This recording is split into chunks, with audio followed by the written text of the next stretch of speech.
think everything's right. Okay. So guys, the hate crime one, I kind of rushed through it a little bit. Basically, it adds an additional penalty on the people that commit crimes against people because of hate. So, like against somebody's sexual orientation, that's really where this grew out of. Like attacking homosexuals and stuff like that, and then it can become a federal crime, like where there's increased penalties. Okay, I gave the example yesterday or Tuesday about Northwest students face spray painting on the building, Bishop Carroll stinks, versus Catholics stink. Okay, there's a distinction there. What's the crime? The crime's still vandalism, right? Do you want an additional penalty? One of the problems that some people have with this is that the police or prosecutors are going to try and get into the mind of the person that's being accused of a crime to figure out what they were thinking when they committed the crime. Now, sometimes it's obvious, okay? Like painting a swastika on a Jewish synagogue. It's pretty obvious that's done out of hate, vandalism out of hate. But do you think vandalism should be treated as a federal crime? Okay. Another example I could use, I mentioned yesterday, is like when, say, a black guy and a white guy get in a fight. I don't know if any of you guys have ever been in a fight, okay? But if you've ever been in a fight, adrenaline is running really high. So you got a black guy and a white guy fighting. And in the process of this fight, the bystanders saw the white guy call the black guy the N-word, okay? But the white guy was fighting the black guy because the black guy said something nasty about the white guy's mom. And so he was going to defend his mother's honor. And so they're fighting. And in the midst of it, he used the N-word. So is that a hate crime? I mean, so prosecutors are going to have to figure out what was going through somebody's head, basically mind reading in some cases. So I don't know if you want the government to be doing that. Does it prevent people from committing crimes against other people because of their race, their religion, their sexual orientation, and so forth? Okay, does it work? Well, that's a good question. I don't know. And so if you think we should make these types of laws that make them federal crimes, civil rights crimes, then you would say no. Okay. If you think we shouldn't have these types of laws, then you would say yes. Okay. Number 16, defend Taiwan against China. Now, if I were to give you a blank map, did any of you guys pick Taiwan out? Maybe? Isn't it just like right off? Right off the coast of? China. Yes. Very good. So smart. Yes. Okay, geography. Okay. So this map right here, it's here. It's formerly known as Formosa. Okay. Or on this map over here, right here. Okay. So China. This is Taiwan. Okay. Let me give you a little history here. Back in World War II, China was on our side.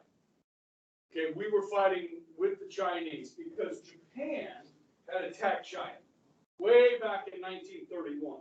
We don't get into this thing until 41, 10 years later. And by that time, the Japanese had penetrated and just, I mean, behaved very badly towards the Chinese, okay? When the war was over, okay, the leader of China named Chiang Kai-shek was defeated by a communist revolution in China in 1948. And his name was Mao Zedong, okay, which generally refer to him as Mao. Okay, General Mao defeated Chiang Kai-shek. Chiang Kai-shek had been our friend. Okay, he fled to the island of Taiwan with what was left of his army, and basically tried to break away from China. Okay, eventually his wife, Madame Chiang, took over the running of Taiwan, and they declared independence from China. Okay, and then they democratized. And we started making friends with them because we were anti-communist. Okay, so we started making friends with Taiwan. And since the 1950s, the United States has promised to defend Taiwan if China tries to take it back by force.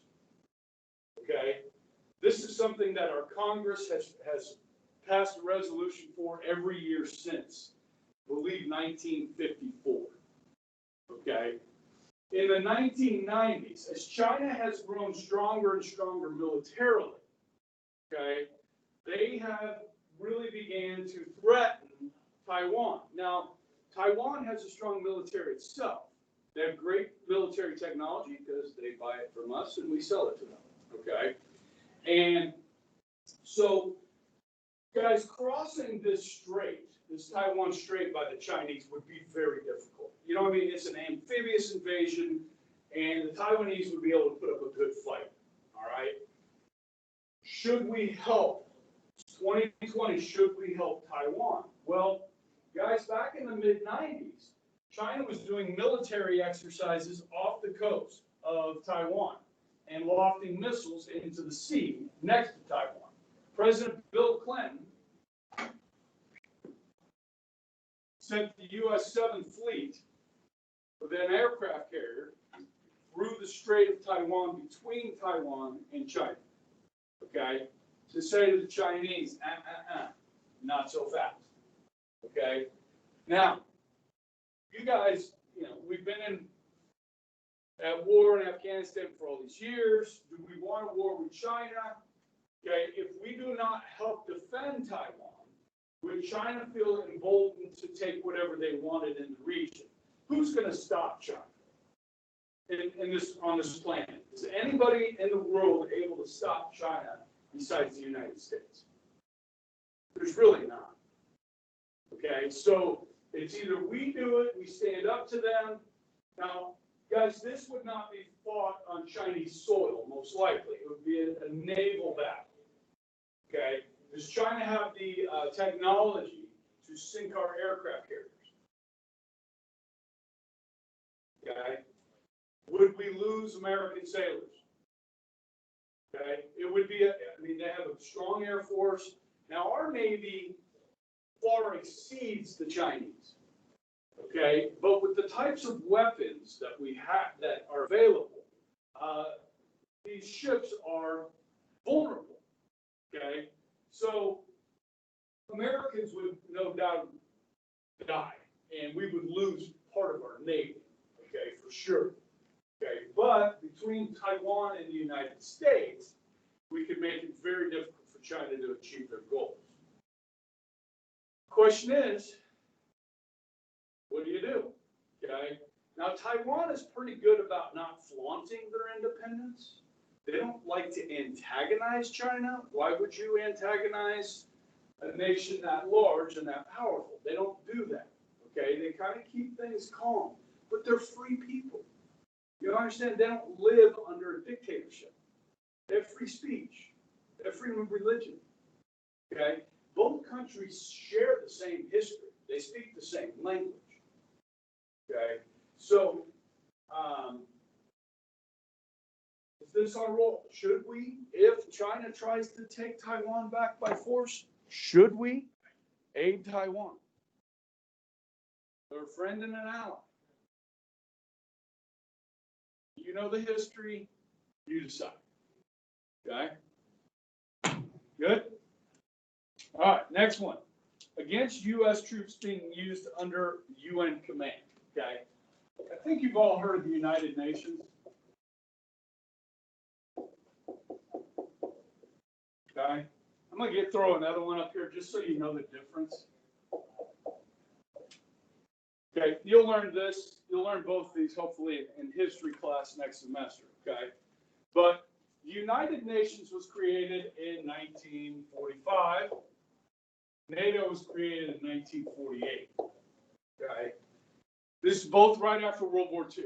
Okay? Now, the United Nations includes over 200 nations. NATO is about 25 nations.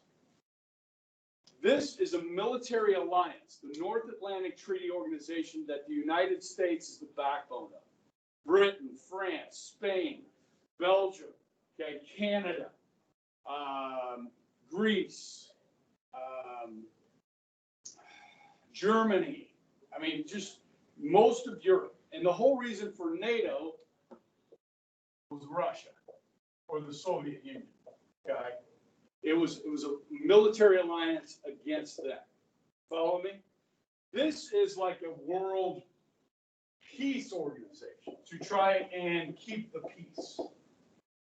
Okay, so this has been in the news this week and last week. Is that, you guys remember when I don't know if you saw the one when I talked about Rwanda and Kosovo, okay, where the Hutus and the Tutsis were trying to kill each other. And Kosovo is in Bosnia, in southern Europe, okay? Maybe that was history class. Yeah, it was history class. So in the 1990s, there was a war where the Christians were trying to ethnically cleanse Muslims in Europe. This is in southern Europe, in a place called Bosnia, okay? Or Serbia, excuse me, in Serbia. And the Serbs were killing the Muslims. I mean, we're talking separate the men and women, kill the men, rape the women, cleanse that ethnicity from your country. This is in the mid-90s in Europe. This is horrible. So the United States got involved, okay? And we stopped the Christians from, massacring the Muslims. Now, the people that were affected by that will never forget it. Well, what happened to their families and so forth. Do you understand? So they're going to want revenge for generations. It's been 25 years, okay? And so what's happened is they put in UN, okay, UN peacekeepers.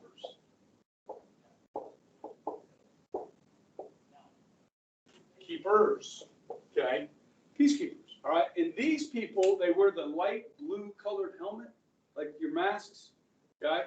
Have you seen this before, like the UN? Okay, it's like North Carolina blue. And these are not offensive troops. They're just there to stop people from hurting each other. Okay, and we have UN peacekeepers all around the world, okay, where you have similar situations. And so these folks are multinational. There's 200 nations in the United Nations. So you could have American troops, you could have Canadian troops, you could have Indian troops, you could have Pakistani troops, you could have troops from Taiwan, you have troops from all over the place. Follow me? Okay. So these peacekeepers, somebody's got to be in charge. Okay, so in the 90s, the late 90s, there were a couple of American troops that were serving in a UN peacekeeping capacity. And they put a commander of another country in charge of American troops. Now, when you join the U.S. military, you swear to defend the Constitution from all enemies, foreign and domestic, and you pledge to take orders from your commanding officer. Now, if you're an American troop, did you sign up to take orders from a French commander or a Pakistani commander or an Indian commander? So a couple of American troops refused to take orders from a foreign commander, and they were court-martialed. They got kicked out of the military. Okay? Now, guys, in some parts of the world, the United States is loved. In some parts of the world, the United States is not loved. Okay? So it may make sense for the UN to put somebody in command from a country in that region that is liked, not disliked. You follow me? So is it a big deal to have American troops under a foreign commander in these peacekeeping missions? Or should American soldiers only take orders from American commanders? This is just an ideological view of things and how you feel about the sovereignty of America. about the right of U.S. citizens not to be under foreign command. Okay, even though it's a peacekeeping mission, they're trying to do something good, and it may make it work better. Should American troops have to go under UN command? Basically, that's the talk on it. Just how you feel about that. Okay, that's your own opinion. Okay.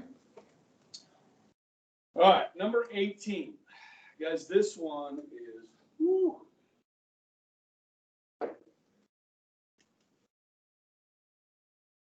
All right, we recently talked about 9/11, right? We talk about bailouts. The airline industry after 9/11, okay? And I had some pretty interesting responses. There was, to that assignment I gave, I had one person say like somebody in their family flew like 5 days after 9/11, okay? Because people were afraid to fly. For, I think it was 3 days, they shut down domestic air travel. So the airline industry lost a lot of money. Okay, just like right now with the pandemic. Think about the cruise ships. You know, they had to shut down the cruise lines. Okay, now most of those cruise lines are not owned by American companies. Okay, they're owned by European countries. Okay, so we wouldn't necessarily have to bail them out, but we're going to bail out the airline industry to the tune of billions of dollars. The government, just like with the lockdown, they've upped unemployment benefits and all kinds of things. Okay, because the government shut everything down. It's not the airline's fault that the government shut them down for 3 days. Okay, so the government's going to spend a lot of money. Okay, now that is an emergency situation, but we've also seen this with just like big companies. Okay, and I'm going to use the example of General Motors. Okay, General Motors makes cars, right? Do we have any other car companies besides General Motors? Yes, right? There's a bunch. Yes, some of them are American, some of them are foreign. Okay, I don't know if you guys know this, but a lot of Toyotas and even BMWs and stuff like that are foreign companies, but those cars, many of them are assembled, put together in the United States. Okay, in places like Huntsville, Alabama. All right, Detroit used to be the hub, okay, of auto manufacturing in the world. Okay, it no longer is. Okay, there's a lot of reasons for that I'm not going to get into. Okay, so General Motors was in trouble in 2009, financially. Okay, and there are 25,000 people that work for General Motors, and they were about to go bankrupt. Okay, and President Obama said, we are going to bail out General Motors to the tune of $50 billion. Now, basically what they did was buy up General Motors stock. Okay, and the majority of the General Motors stock, which meant the government, General Motors now became Government Motors because they controlled the most shares of the company. The government controlled the company. Okay, President Obama personally fired the CEO of General Motors and appointed a new CEO in charge of the company. Okay, and the idea here was that we would save these 25,000 jobs. Okay, which is a big deal. You also have the auto dealers, the ones that sell the General Motors cars. A lot of those dealerships would have had to shut down too. Okay, but here's the thing, guys. You know what bankruptcy is? Okay, have you heard of United Airlines? Yes? Did you know that they went bankrupt? Did you know American Airlines has gone bankrupt? You've heard of the auto manufacturer called Chrysler. They've gone bankrupt. Are they still making cars? Are those airlines still flying? So guys, bankruptcy doesn't mean the end of the company. Just like if you go bankrupt as an individual, which I don't recommend, okay, it's like starting over. Okay, why do you go bankrupt? Because you owe a lot of money. Okay, say you make $40,000 a year and you owe $1 million in bills. Are you ever going to be able to pay that off? Now, if you declare bankruptcy, the courts are going to say, all right, you have to pay these people this much, these people this much, which may end up being like $100,000. And then the rest is wiped clean. Now, the problem with going bankrupt is like starting over, but the problem is, if you ever go to borrow money again, nobody's going to ever loan you money again. Because they know, we loan you money, you have a track record of not paying it back. So why would I loan you a penny? Yes? That's why you don't want to go bankrupt as an individual, okay? But businesses do it all the time, okay? Now, the court's going to say how much you have to give out here. But in this case, the government just bailed out General Motors, okay? And then the government decided who got paid what they were owed, not the courts, okay? So the goal here was to get General Motors back on their feet with a $50 billion investment with our tax dollars, okay? And then once they got General Motors fixed, they would sell back the stock for a profit, okay? In the end, we lost $20 billion as taxpayers on it.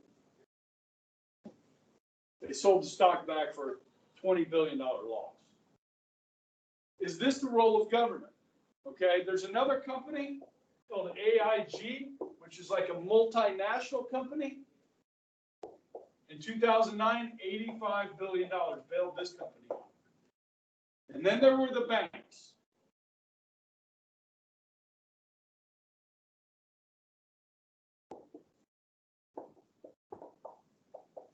You guys bank with Bank of America? Okay.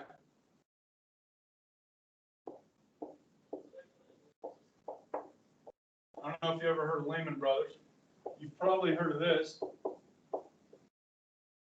One word.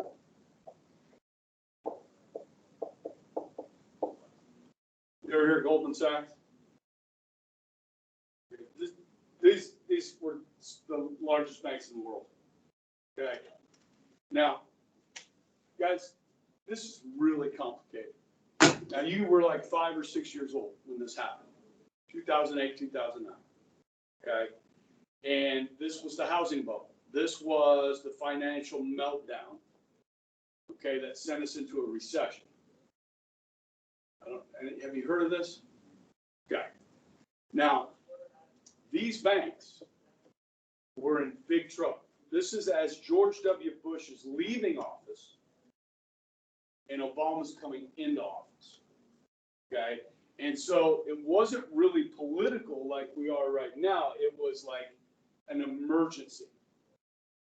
And so basically Bush said, and Obama said, we've got to bail out the banks. Okay, now we're starting to talk in the area of $1 trillion. Okay, who borrows money from these big banks? Big business does. And if these banks go under, where are people going to borrow money? Guys, there are businesses in this country every day that borrow money, okay? Part of the big bailout for the COVID thing, the lockdowns with all the small businesses that had to shut down, is they're loaning them money. The government's loaning them money, okay?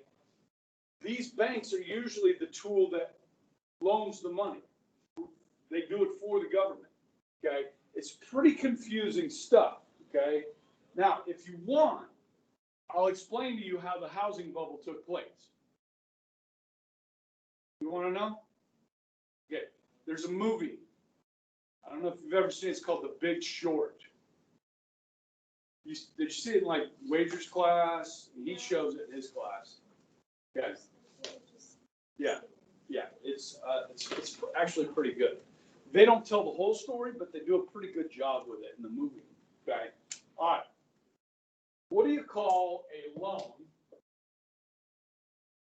for a house? What do you call it? A mortgage, guys. Because you never know, because we don't know if it's called a postage stamp. What were you calling it? A post stamp. She said post stamp, and I said That feels postal right. I What said is it? postal stamp. I feel like that's too long. But I mean, you could just say, yeah, it's postage Stamps. stamp. We don't need. Yeah, stamps, but stamps. it could be like, you stamping your hand or something, okay? Okay, a mortgage, all right? I have one. Some of your parents have mortgages, yes? Okay? Now, when you borrow that money, that loan, okay, you pay interest on it, yes? Okay? Right now, guys, is a great time to buy a house, okay? In fact, if you put your house on the market right now, there's a chance it will sell within a day. The housing market is on fire right now. What happens to prices when houses are selling like that? Think they go up or down? There's high demand for houses. No, when there's high demand, prices go up. So you can get more for your house right now, okay? When there's a lot of houses for sale and you're trying to desperately sell your house and nobody's buying houses, price goes down. Follow me? So back in the 2000s, a lot of people feel like the American dream is like home ownership. You buy a house, you get a white picket fence. This is your American dream, right? So the government wants people to buy houses. They want everybody to buy houses, okay? And you go back to the mid 80s and the 90s, the Congress was upset with banks because they were giving loans, okay? Now, when you go to get a loan, let's say one of you guys shows up at the bank and say, I want to buy a house. I only have $1,000 to put down as a down payment, and I want to borrow $75,000. They're going to look at what? Do you have a job? How long have you had that job? I mean, are you stably employed? Okay. They're going to want to look at your credit score. Have you paid back other money that you borrowed, like your credit card? Do you pay your credit card bill on time? Do you pay your phone bill on time? That's your credit score. If your credit score sucks, they're not going to give you money. Have you declared bankruptcy before? Oh, no. Bye-bye. Okay? They're not going to give you any money. All right? So if you work for a bank and you're a loan officer, those are the things you're looking at. Okay? Well, Congress felt like minorities, okay, African Americans, Latinos were not getting, they were being denied loans, and they thought it was because of racial issues. Okay, so Congress really put a lot of pressure on the banks to give out more loans. Now, if you have great credit, your interest rate, how much you pay. Okay, so like if I borrow $100,000, I pay 4%. If I have great credit, I might be able to get that for 3.5%. If I've got bad credit, guess what, guys? They're going to charge me more interest. So when the government was encouraging banks to loan money so people would buy houses, banks felt pressure to give loans to people that were less likely to be able to pay them back. You follow me on this? Okay? So in the movie The Big Short, they like to blame the banks. But there's a lot of blame to go around here. Congress is to blame, the banks are to blame, and so are the people that get the loans. We have a lot of people in this country, guys, that live beyond their means. My next door neighbor is a doctor. Okay, I don't live in a neighborhood where there are $250,000 houses or $300,000. I don't live in that neighborhood. I live in the neighborhood that has houses between 150 and maybe 175 if we're lucky. Okay? So my doctor lives humbly. They don't spend, you know what I mean? Now, could he afford? Could I afford? The bank could tell me, my wife and I, we could go out and buy a $400,000 house. Guys, I don't want to owe all that money. I'm comfortable where I'm at. You know what I mean? So, but some people live beyond their means, which is crazy, in my opinion. But you only live once, what the hell? Right? That was my dad. My dad never saved anything. He spent it. Okay? So, anyhow, the other type of, okay, this would be like a fixed interest rate, okay? Fixed. But then they allowed for variable interest rates. Okay, so you start at 4%. But if interest rates go up, so does your interest rate. This is a problem. Listen, if you ever go to get a loan, never, ever, ever get a variable interest rate. Because if your mortgage payment is $800 a month, okay, you're paying on that $75,000 loan, and interest rates go up, your payment goes up. Now, if you just had enough money to cover all your bills this month, and your interest rate goes up, what's going to happen? You're not going to be able to make your mortgage. And if interest rates go up again, you're in trouble. Okay? So the banks were giving out loans to people that really weren't qualified, so they put variable interest rates on them or higher interest rates on them. Okay? And when the economy started to go down a little bit, people started losing their jobs, which meant they couldn't pay their mortgages. Now, how do the banks play in this, and how does the bubble go burst? Okay? These banks were buying mortgages. Okay? So you can get a mortgage with Bank of America, but a lot of mortgages come from what are called lending institutions. Okay? That's all they do is they lend money for mortgages. That's like the thing they do. Okay? Well, these banks were buying what were called bundles.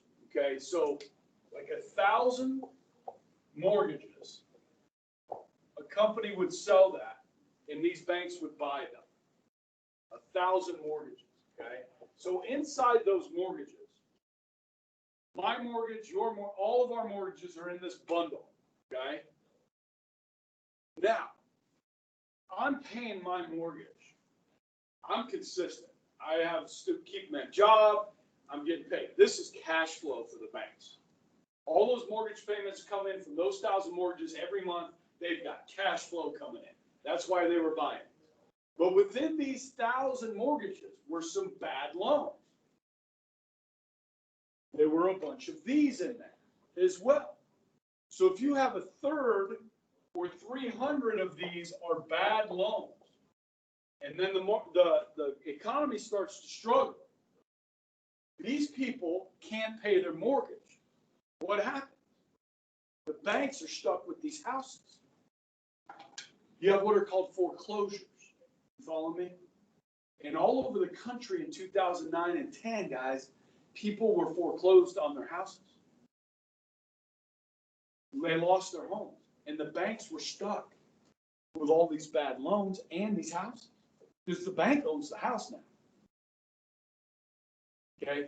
The fastest growing city in America in the 2000s was Las Vegas. Okay? It was booming. And they were building $400,000, $500,000 houses left and right. And people were moving there, got good jobs, and they were going there. Okay? So let's say you buy a $500,000 house. Holy crap. Okay? I could never imagine doing that. But $500,000 house, okay, and you borrow, you put down 50, you borrow 450,000. Okay? Now, when foreclosures start to happen, just like I talked about earlier, if everybody's trying to sell, a lot of people trying to sell their house and nobody's buying, what happens to the value? Okay, so once the foreclosures start and people start losing their houses, there's all kinds of houses available. What happens to the value of your $500,000 house? It starts dropping like a rock. California, Florida hit really hard by this. Okay, so property values plummeted. So now you owe $450,000 and you're like, I'm going to try and sell this house. You can't sell this for $400,000. So you owe more money on the house than it's worth. That's called being upside down in your mortgage. Why would you pay another penny on that house? So they had whole neighborhoods just empty in Las Vegas. Like nice houses, just empty. Like you might have one person living on the street. There's a movie I saw.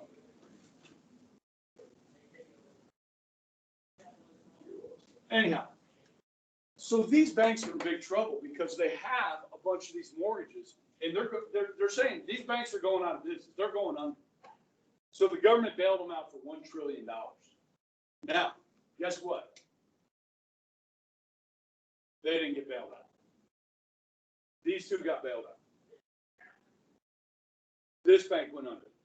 Now, why did these two get bailed out and this one not?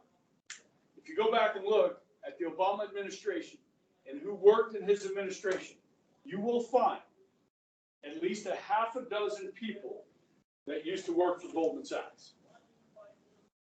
And nobody that worked for Lehman Brothers. So the government now gets to pick winners and losers, who we're going to bail out, which companies we're going to bail out, okay? And there's a new term that's born in America. You finish that? Too big to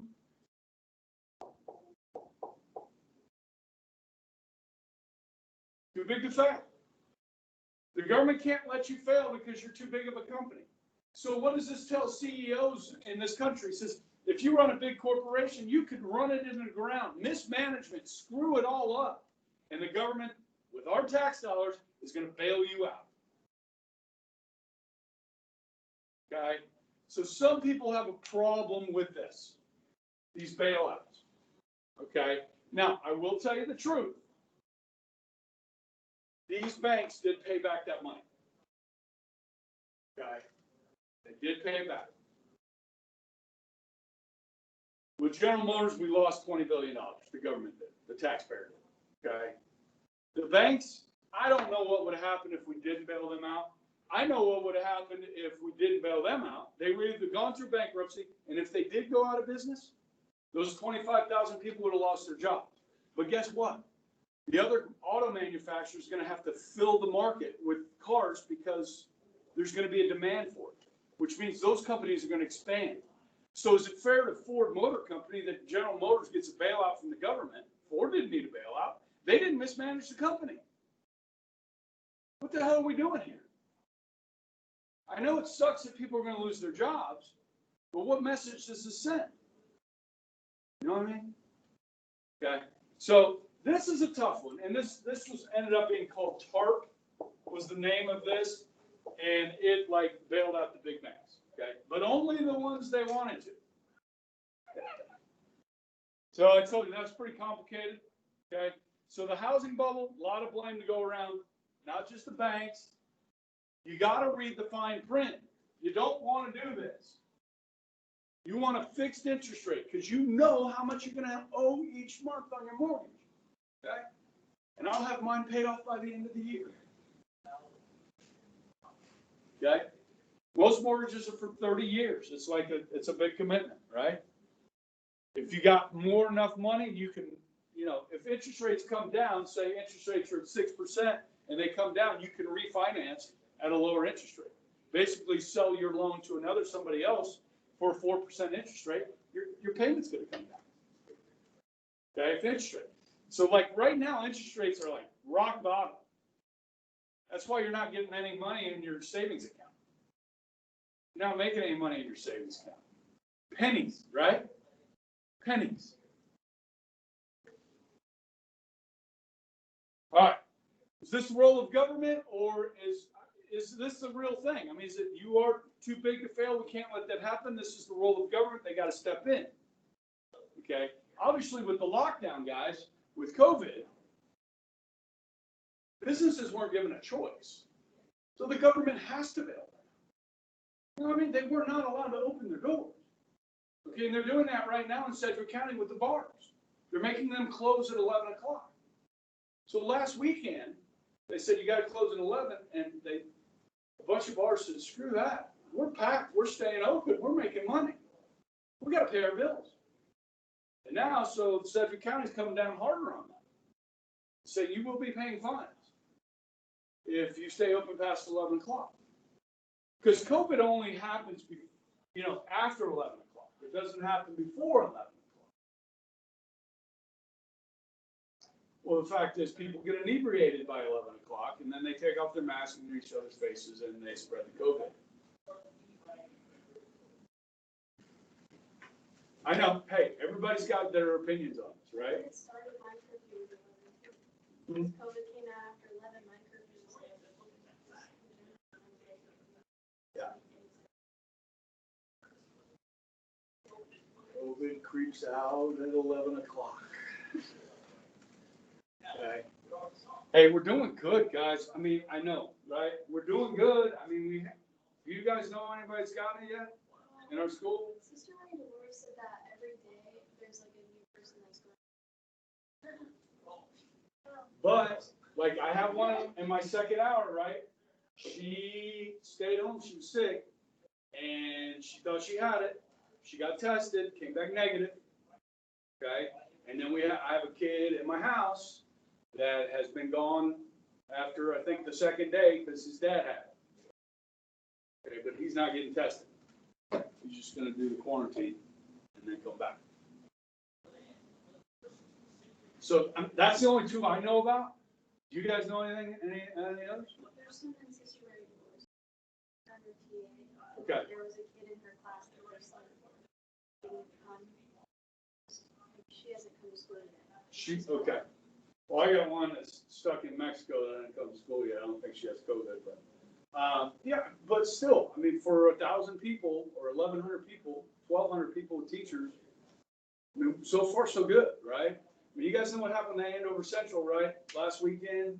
Well, they were supposed to play a game last Friday at 3 o'clock. They canceled. One of the players had it. So all the people that were involved with that, both schools and everything, just like that quick. It's over. It's over. Okay. So, I mean, we just got to keep trudging along with this, guys.